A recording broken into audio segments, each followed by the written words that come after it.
Magbantay kamo sa mga baratuhon nga kaluwasan. Tungod kay kabalo ka na mulupad ang eroplano, wala kini nagpasabot nga makontrol nimo kini.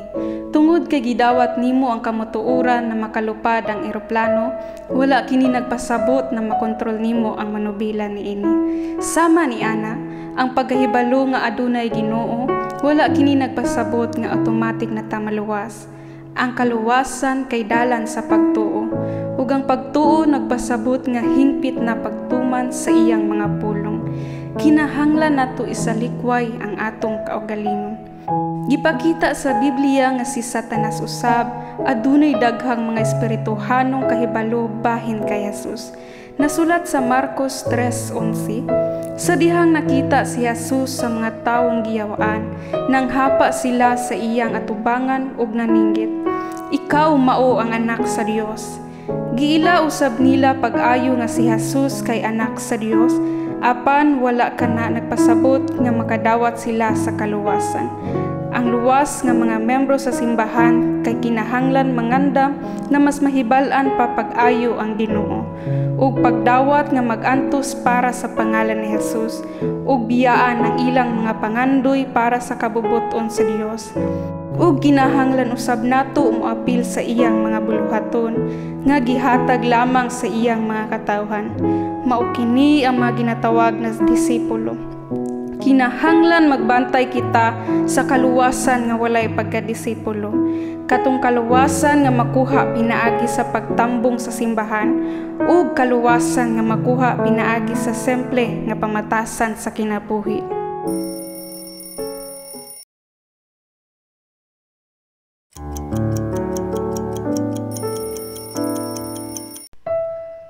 비행기가 날 수 있다는 사실을 안다고 해서 비행기를 조종할 수 있는 것은 아닙니다. 비행기가 날 수 있다는 것을 진리로 받아들이는 것은 조종석에 앉아서 비행기를 조종하는 것과는 다른 문제입니다. 마찬가지로 하나님이 존재한다는 것을 믿는다고 해서 자동으로 구원받는 것은 아닙니다. 구원은 믿음의 길이며 믿음은 그분 말씀에 철저히 순종하는 것을 의미합니다. 자아에 대한 포기가 반드시 뒤따라야 한다는 의미입니다. 성경은 귀신도 예수님에 대한 영적 지식이 풍성했음을 보여줍니다. 마가복음 3장 11절에 더러운 귀신들도 어느 때든지 예수를 보면 그 앞에 엎드려 부르짖어 이르되 당신은 하나님의 아들이니이다 하니 라고 기록합니다. 이들도 예수님이 하나님의 아들임을 분명히 인정했지만 그렇다고 해서 구원이 주어진 것은 아니었습니다.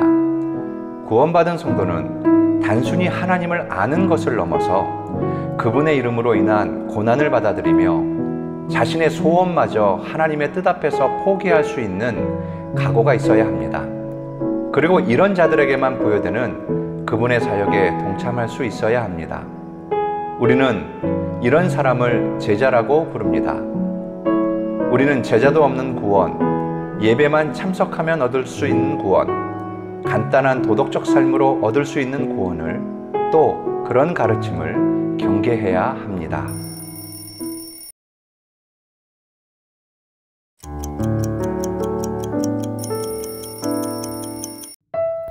Be aware of cheap salvation.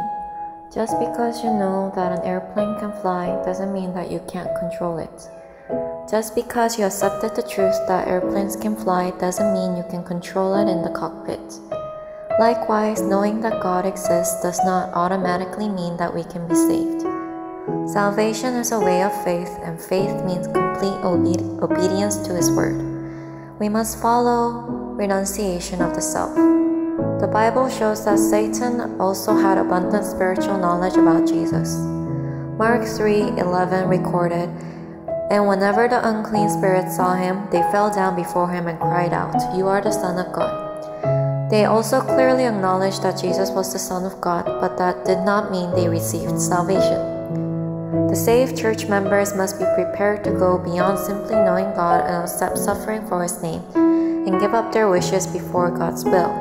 And we must be able to participate in His work, which is given only to such people. These are also called the disciple. We must be aware of salvation without discipleship, though salvation can be obtained by just attending worship services, and the salvation that can be obtained through a simple moral life.